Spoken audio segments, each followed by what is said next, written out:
حلقة 16 من شارع الأحشاء كانت مليانة صدمات. عواطف تقرر توافق على متعب، وعزيزة تواجه سعد بنفسها.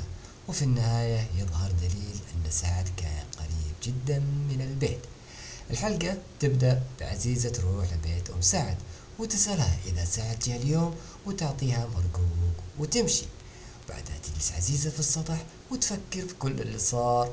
واضح ان ذهنها مليان أسئلة وشكوك عشان خالد يرجع البيت ويلاقي عزيزة نايمة. يناظر فيها بنظرة حزن لكن ما يكلمها. يدخل غرفته ويقفل الباب ويتجاهلها. واضح ان قلبه لسه متعلق بالماضي. وخالد يفاجئ عزيزة ثاني يوم يصحى بدري ويقول لها ليش ما ترجعي تكملين الجامعة. عزيزة تنبسط بالفكرة، والمفاجأة أنه سجلها فعلا في الجامعة. هذه أول خطوة إيجابية منه تجاهها. وسر عطوة ما زالت عايشة في خوف من الماضي. الرجل اللي يدور عليها يمر السوق ويسأل عنها ويوري الناس صورتها، لكن يدعي أن أبوها مخلي له أمانة عنده. واضح أن الموضوع فيه سر كبير.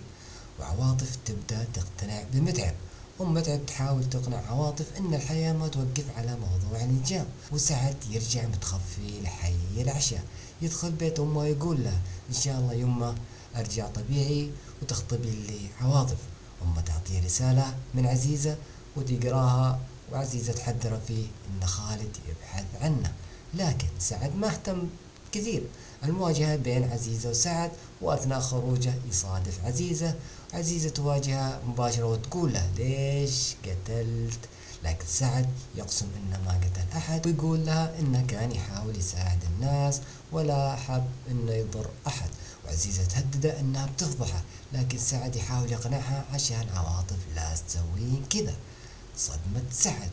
عزيزة تقول له عواطف بتتزوج متعب. هنا سعد ينصدم وتنزل دموعه، وواضح انه ما كان يتوقع ان الامور وصلت لهذا الحد.